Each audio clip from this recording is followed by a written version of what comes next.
All right, let's take another chunk out of Judges tonight. Ambitious, I know, but let's go 8 through 16. So maybe you want to do it in chunks, but 8 through 16 is what I'm going to read here. Now the Ephraimites asked Gideon, "Why have you treated us like this? Why didn't you call us when you went to fight Midian?" And they challenged him vigorously. But he answered them, "What have I accomplished compared to you? Aren't the gleanings of Ephraim's grapes better than the full grape harvest of Abiezer? God gave Oreb and Zeb, the Midianite leaders, into your hands. What was I able to do compared to you?" At this, the resentment again against him subsided. Gideon and his 300 men, exhausted, keeping up the pursuit, came to the Jordan and crossed it.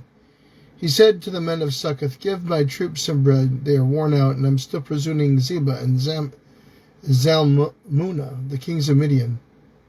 But the officials of Succoth said, "Do you already have the hands of Zebah and Zalmunna in your possession? Why should we give bread to your troops?"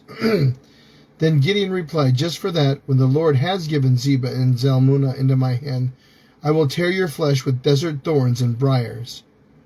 From there he went up to Peniel and made the same request of them, but they answered as the men of Succoth said. So he said to the men of Peniel, "When I return in triumph, I will tear down this tower." Now Zebah and Zalmunna were in Karkor, with a force of about 15,000 men, all that were left of the armies of the eastern peoples. 120,000 swordsmen had fallen. Gideon went up and by the route of the nomads east of Nobah and Jogblah and attacked the unsuspecting army. Zebah and Zalmunna, the two kings of Midian, fled, but he pursued them and captured them, routing their entire army. Gideon, son of Joash, then returned from the battle by the pass of Heres. He caught a young man of Succoth and questioned him, and the young man wrote down from the names of the 77 officials of Succoth, the elders of the town.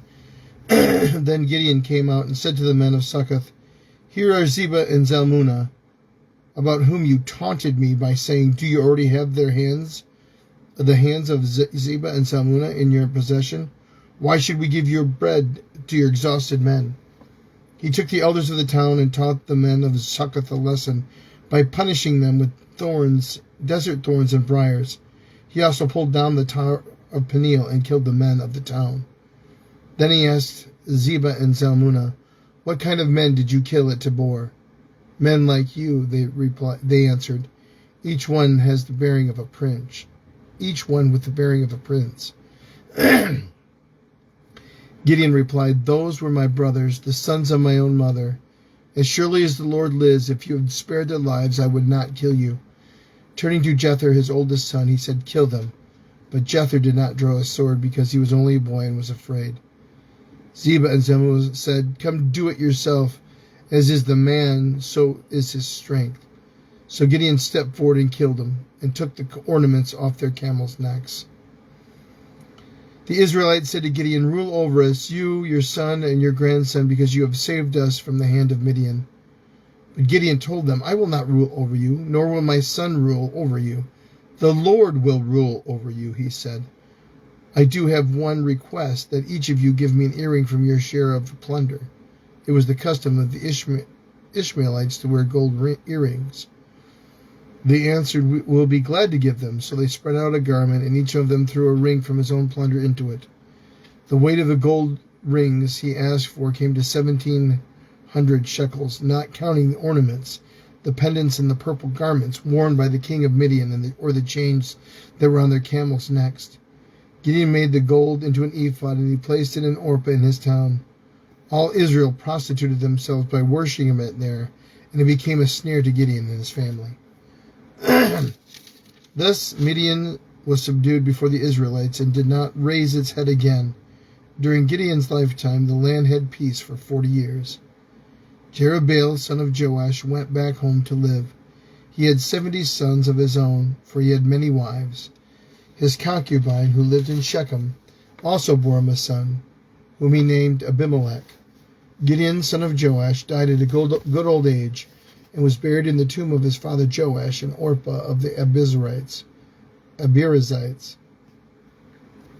No sooner had Gideon died than Israel again prostituted themselves to the Baals. They set up Baal-berith as their god and did not remember the Lord their God, who had rescued them from the hands of all their enemies on every side. They also failed to show any loyalty to the family of Jerubbaal, that is Gideon, in spite of all the good things he had done for them.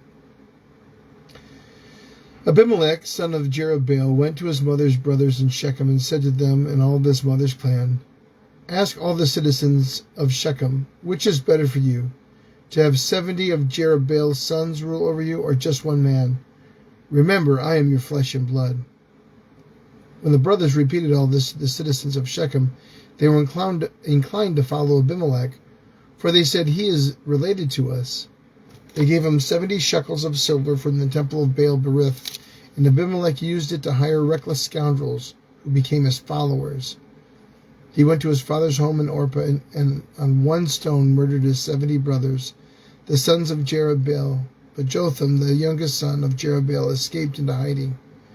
Then all the citizens of Shechem and Beth Millo gathered there beside the great tree at the pillar of Shechem to crown Abimelech king. When Jotham was told about this, he climbed on the top of Mount Gerizim and shouted to them, "Listen to me, citizens of Shechem, so that God may listen to you." One day the trees went out to anoint a king for themselves. They said to the olive tree, "Be our king." But the olive tree answered, "Should I give up my oil by which gods and human are honored to hold sway over the trees?" Next the tree said to the fig tree, "Come and be our king." But the fig tree replied, "Should I give up my fruit so sweet and so good and so sweet to hold sway over the trees?" Then the tree said to the vine, "Come and be our king." But the vine answered, "Should I give up my wine, which cheers both gods and human, to hold sway over the trees?" Finally all the trees said to the thorn bush, "Come and be our king." The thorn bush said to the trees, "If you really want to anoint me king over you, come and take refuge in my shade. But if not, then let fire come out of the thorn bush and consume the cedars of Lebanon." Have you acted honorably and in good faith by making Abimelech king? Have you been fair to Jerubbaal and his family? Have you treated him as he deserves? Remember that my father fought for you and risked his life to rescue you from the hand of Midian. But today you have revolted against my father's family. You have murdered his 70 sons on a single stone and have made Abimelech, the son of his female slave, king over the citizens of Shechem, because he is related to you. So have you acted honorably and in good faith toward Jerubbaal and his family today? If you have, may Abimelech be your joy, and may you be his too. But if you have not, let fire come out from Abimelech and consume you. The citizens of Shechem and Beth Millo, let the fire come out of you and the citizens of Shechem and Beth Millo and consume Abimelech. Then Jotham fled, escaping to Beer, and he lived there because he was afraid of his brother Abimelech. After Abimelech had governed Israel 3 years, God stirred up animosity between Abimelech and the citizens of Shechem, so that they acted treacherously against Abimelech. God did this in order for that crime against Jerubbaal's 70 sons, the shedding of their blood, might be avenged on their brother Abimelech and on the citizens of Shechem, who had helped him murder his brothers. In opposition to him, these citizens of Shechem set men on the hilltops to ambush and rob everyone who passed by, and all this was reported to Abimelech. Now Gaal, son of Ebed, moved with his clan into Shechem, and his citizens put their confidence in him. After they had gone out to the fields and gathered the grapes and trodden them and held a festival to the tribute of their God, and while they were eating and drinking, they cursed Abimelech. Then Gaal, son of Ebed, said, "Who is Abimelech, and why should we Shechemites be subject to him? Isn't he Jerubbaal's son, and isn't Zebul his deputy? Serve the family of Hamor, Shechem's father. Why should we serve Abimelech? If only his people were under my command, then I would get rid of him. I would say to Abimelech, call out your whole army." When Zebul, the governor of the city, heard that Gaal said of Ebed, what Gaal, son of Ebed, said, he was very angry. Under cover he sent messengers to Abimelech, saying, "Gaal, son of Ebed, and his clan have come to Shechem and are stirring up the city against you.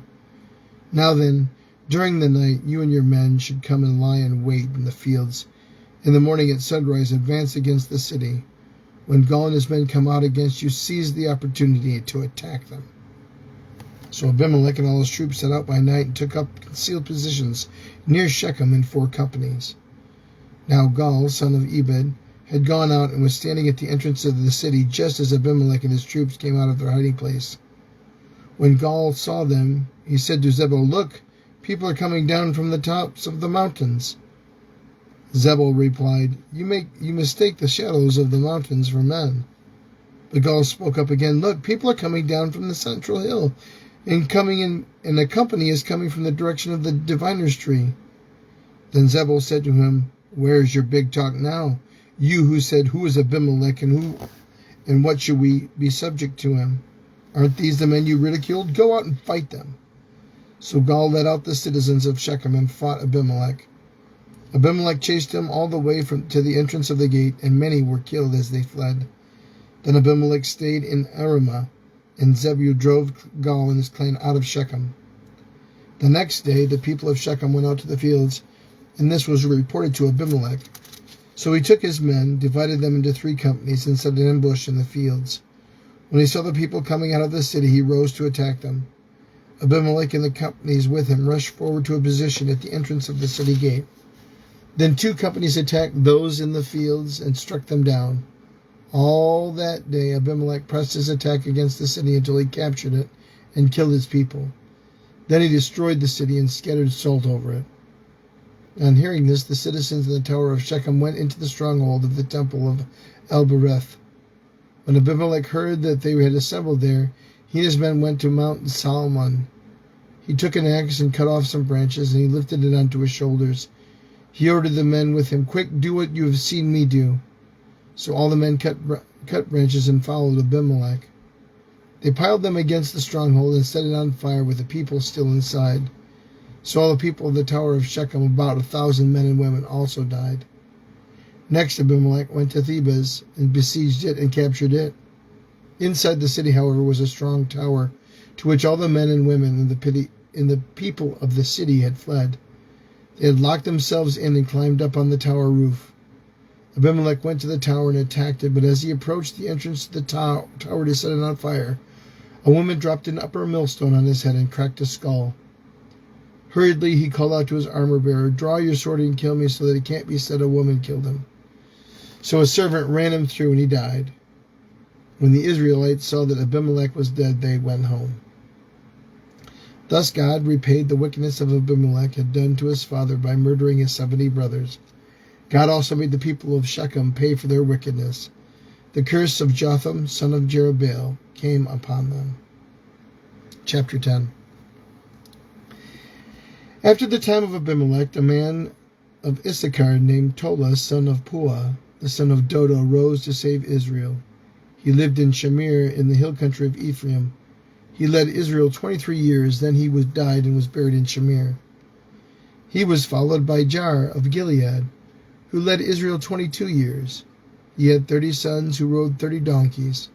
They controlled 30 towns in Gilead, which to this day are called Havoth-Jair. When Jair died, he was buried in Kaman.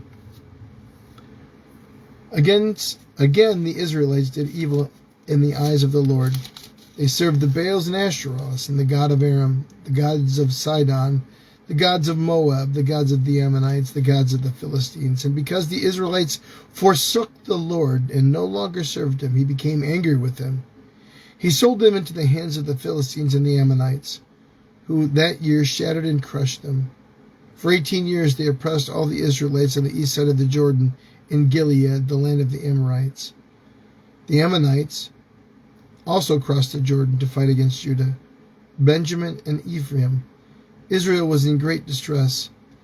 Then the Israelites cried out to the Lord, "We have sinned against you, forsaking our God and serving the Baals."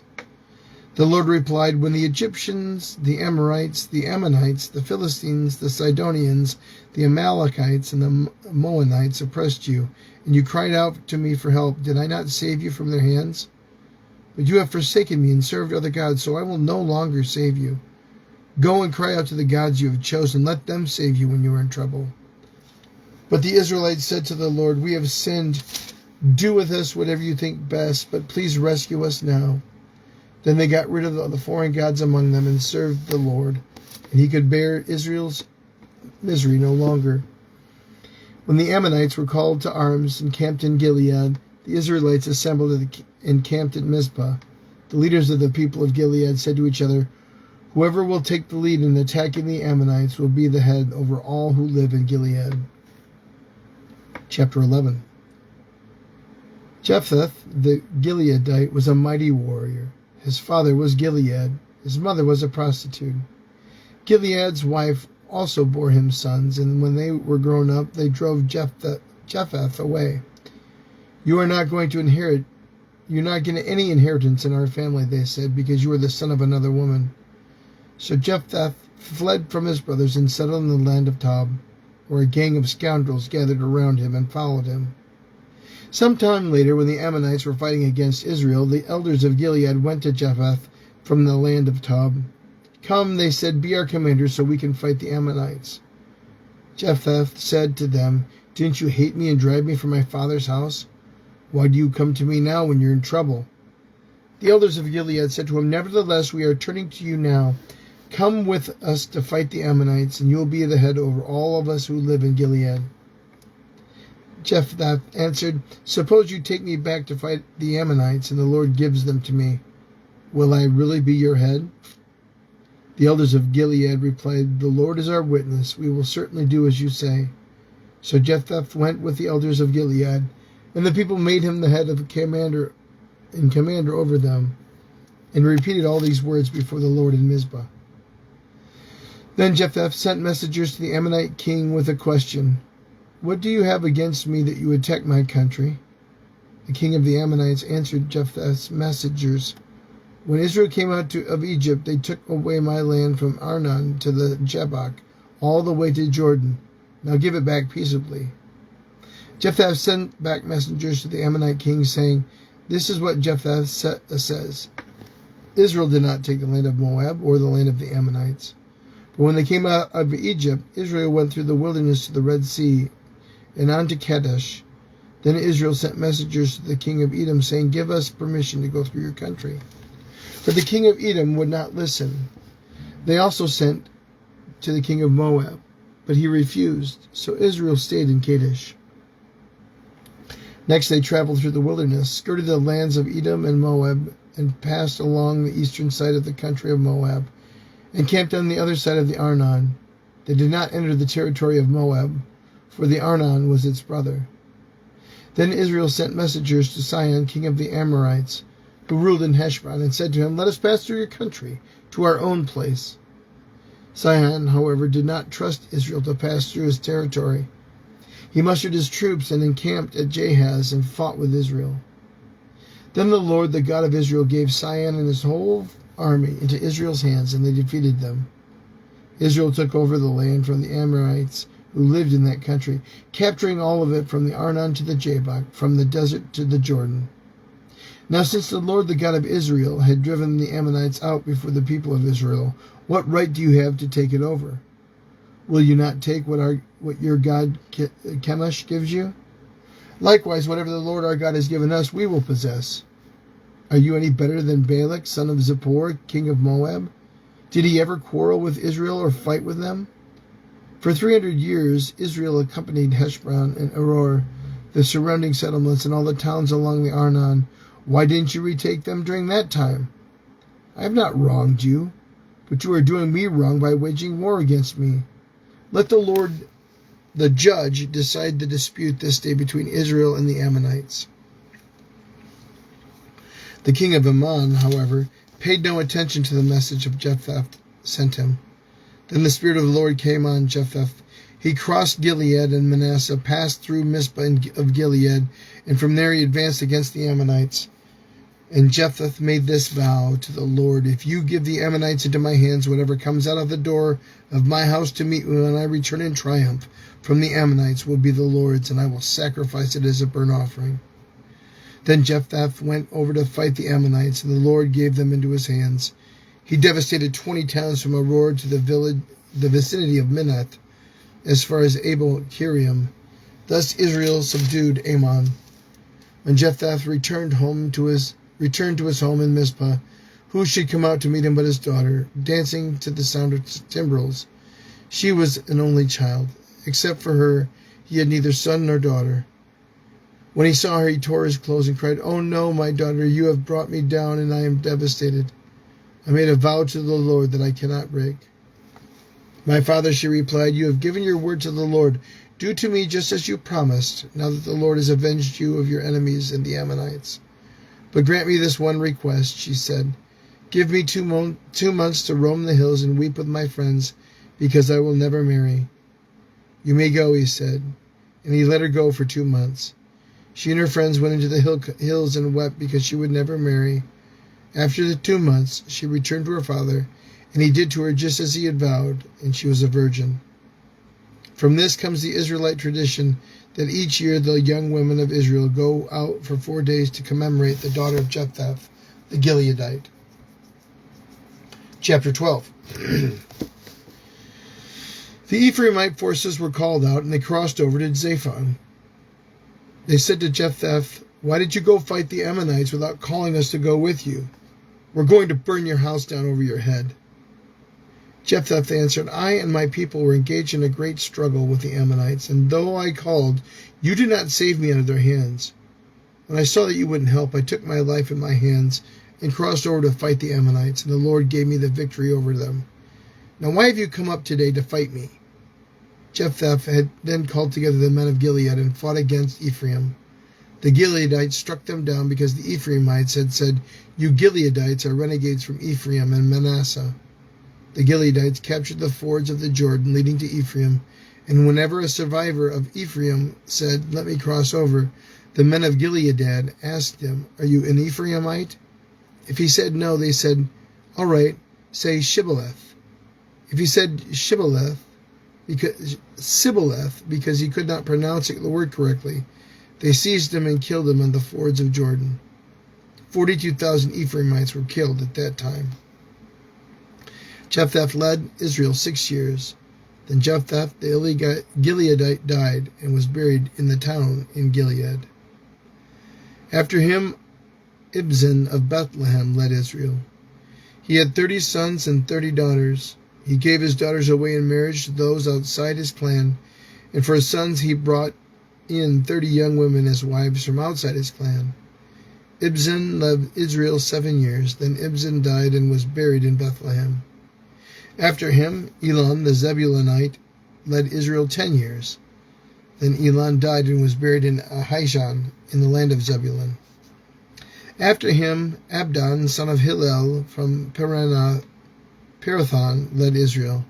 He had 40 sons and 30 grandsons who rode on 70 donkeys.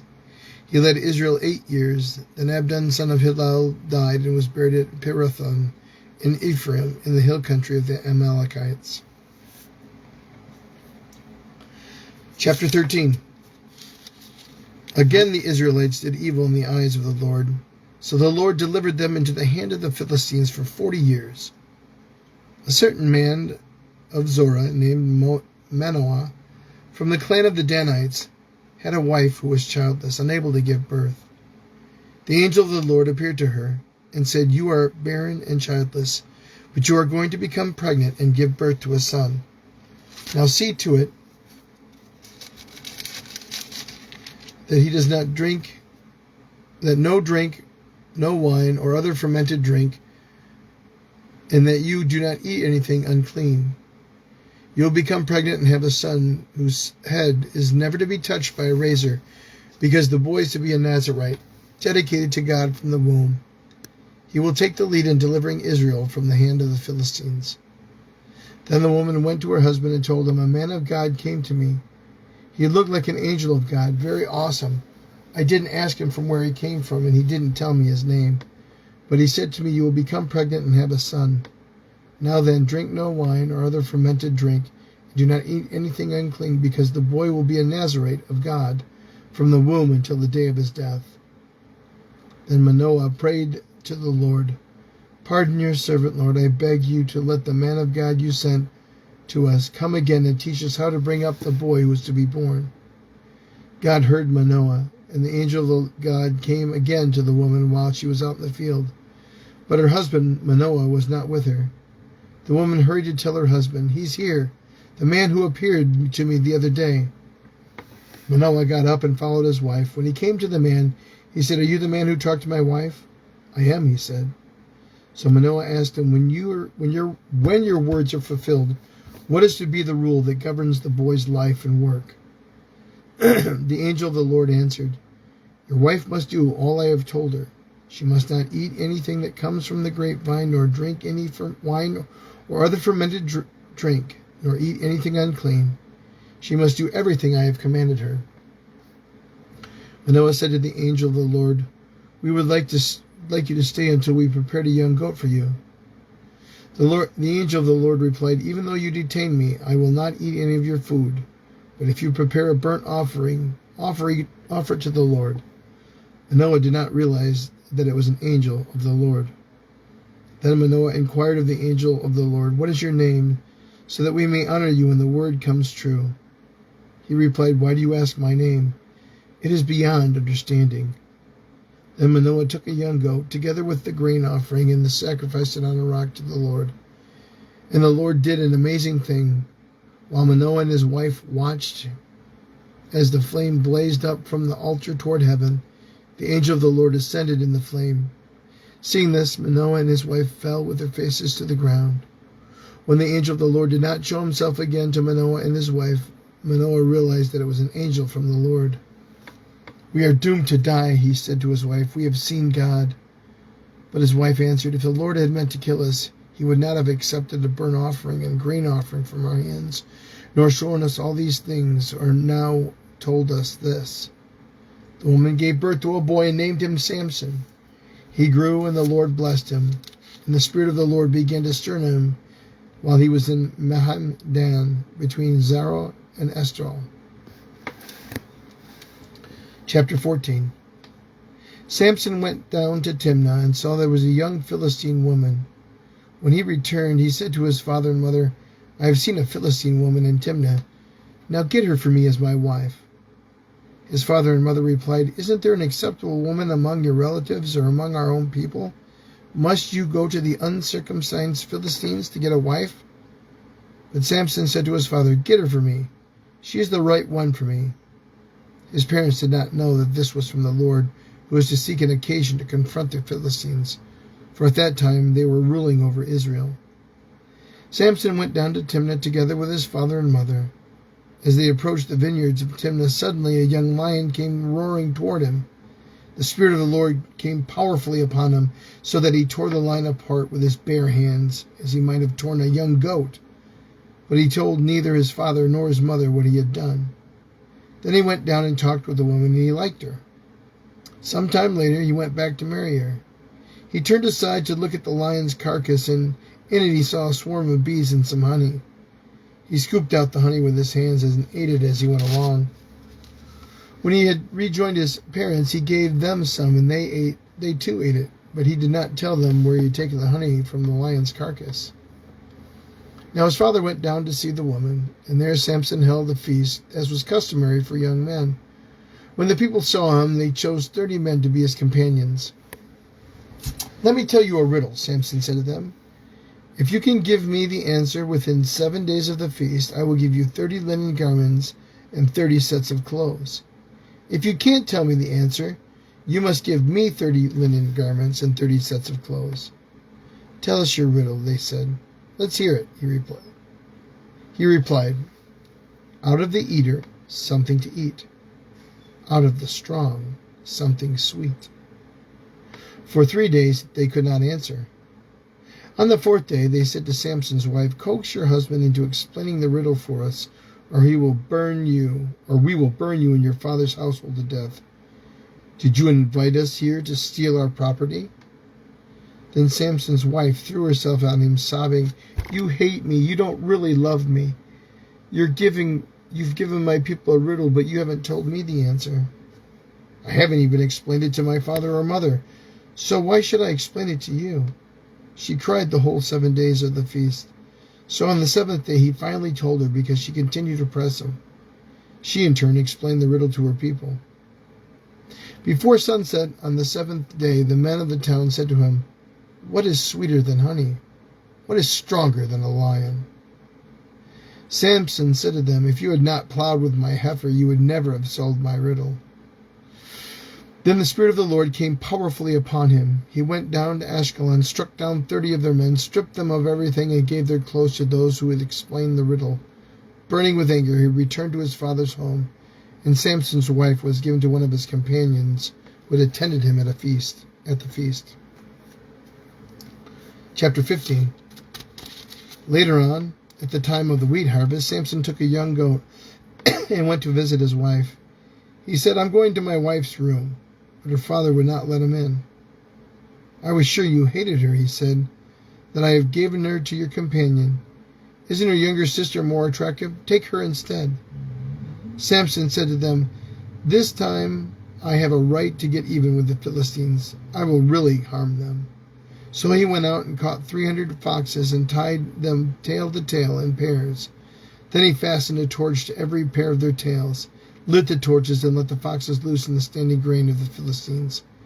He burned up shocks and standing grain together with the vineyards and olive groves. When the Philistines asked who did this, they were told, "Samson, the Timnite's son-in-law, because his wife was given to his companion." So the Philistines went up and burned her and her father to death. Samson said to them, "Since you've acted this way, I swear that I won't stop until I get my revenge on you." He attacked them viciously and slaughtered many of them. Then he went down and stayed in a cave at the rock of Edom. The Philistines went up and camped in Judah, spreading out near Lehi. The people of Judah asked, "Why have you come to fight us?"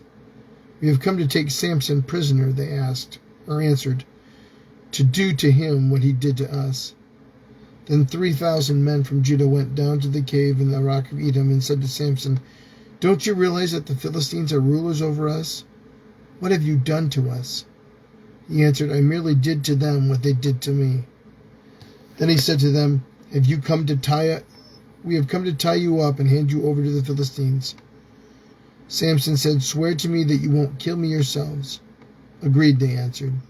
"We will only tie you up and hand you over to them. We will not kill you." So they bound him up with 2 new ropes and led him up from the rock. As he approached Lehi, the Philistines came toward him, shouting. The Spirit of the Lord came upon him powerfully. The ropes in his arms became like charred flax. The bindings dropped from his hands. Finding a fresh jawbone from a donkey, he grabbed it and struck down 1,000 men. Then Samson said, "With a donkey's jawbone I made donkeys of them. With a donkey's jawbone I have killed 1,000 men." When he finished speaking, he threw away the jawbone, and the place was called Ramath-Lehi. Because he was very thirsty, he cried out to the Lord, "You have given your servant this great victory. Must I now die of thirst and fall into the hands of the uncircumcised?" Then God opened up a hollow place in Lehi, and the water came out. When Samson drank, his strength was returned and revived. So the spring he called En-Hakor, and it is still there in Lehi. Samson led Israel for 20 years in the days of the Philistines. Chapter 16. One day Samson went to Gaza, where he saw a prostitute. He went in to spend the night with her. The people of Gaza were told, "Samson is here," so they surrounded the place and lay in wait for him all night at the city gate. They made no move during the night, saying, "At dawn we'll kill him." But Samson lay there until the middle of the night. Then he got up, took hold of the doors of the city gate, together with the 2 posts, and tore them loose, bar and all. He lifted him to his shoulders and carried him to the top of the hill that faces Hebron. Sometime later he fell in love with a woman in the valley of Sorek, whose name was Delilah. The rulers of the Philistines went to her and said, "See if you can lure him into showing you the secret of his great strength, and how we can overpower him, so we may tie him up and subdue him. Each one of us will give you 1,100 shekels of silver." So Delilah said to Samson, "Tell me the secret of your great strength and how you can be tied up and subdued." Samson answered her, "If anyone ties me with 7 fresh bowstrings that have not yet been dried, I will become as weak as any other man." Then the rulers of the Philistines brought her 7 fresh bowstrings that had not been dried, and she tied him with them. With men hidden in the room, she called to him, "Samson, the Philistines are upon you." But he snapped the bowstrings as easily as a piece of string snaps when it comes close to a flame. So the secret of his strength was not discovered. Then Delilah said to Samson, "You have made a fool of me. You have lied to me. Come now, tell me how you can be tied." He said, "If anyone ties me securely with new ropes that have never been used, I will become weak as any other man." So Delilah took new ropes and tied him with them. Then the men hid in the room. She called to him, "Samson, the Philistines are upon you." But he snapped the ropes off his arms as if they were threads. Delilah then said to Samson, "All this time you've been making a fool of me and lying to me. Tell me how you can be tied." He replied, "If you weave the 7 braids of my head into a fabric on the loom and tighten it with a pin, I will become as weak as any other man." So while he was sleeping, Delilah took the 7 braids of his head, wove them into a fabric, and tightened it with a pin. Again she called to him, "Samson, the Philistines are upon you." He awoke from his sleep and pulled the pin in the loom with the fabric. Then she said to him, "How can you say I love you when you won't confide in me? This is the 3rd time you have made a fool of me and haven't told me the secret of your great strength." With such nagging, she prodded him day after day until he was sick to death of it. So he told her everything. "No razor has ever been used on my head," he said, "because I have been a Nazarite, dedicated to God from my mother's womb. If my head were shaven, my strength would leave me, and I would come as weak as any other man." When Delilah saw that he had told her everything, she sent word to the rulers of the Philistines, "Come back once more. He has told me everything." So the rulers of the Philistines returned with silver in their hands. After putting him to sleep in her lap, she called for someone to shave off the 7 braids of his hair, and so began to subdue him, and his strength left him. Then she called, "Samson, the Philistines are upon you." He awoke from his sleep and thought, "I'll go as before and shake myself free." But he did not know that the Lord had left him. Then the Philistines seized him and gouged out his eyes and took him down to Gaza, binding him with bronze shackles. They sent him to grinding grain in the prison. But the hair on his head began to grow again after it had been shaved. Now the rulers of the Philistines assembled to offer a great sacrifice to Dagon, their god, and celebrate, saying, "Our God has delivered Samson, our enemy, into our hands." When the people saw him, they praised their God, saying, "Our God has delivered our enemy into our hands, the one who laid waste to our land and multiplied our slain." While they were in high spirits, they shouted, "Bring out Samson to entertain us." So they called Samson out of the prison, and he performed for them. When they stood him along the pillars, Samson said to the servant who held his hand, "Put me where I can feel the pillars that support the temple, so I may lean out against them." Now the temple was crowded with men and women, and the rulers of the Philistines were there. And on the roof were about 3,000 men and women watching Samson perform. Then Samson prayed to the Lord, "Sovereign Lord, remember me. Please, God, strengthen me just once more, and let me with one blow get revenge on the Philistines for my 2 eyes." Then Samson reached toward the 2 central pillars in which the temple stood. He braced himself against them, his right hand on the one, his left hand on the other. Samson said, "Let me die with the Philistines." Then he pushed with all his might, and down came the temple on the rulers and all the people in it. Thus he killed many more when he died than when he lived. Then his brothers and father, whole family, went down to get him. They brought him back and buried him between Zorah and Eshtaol in the tomb of Manoah his father. He had led Israel 20 years. Judges chapters 8 through 16. The Word of God for the people of God. Thanks be to God.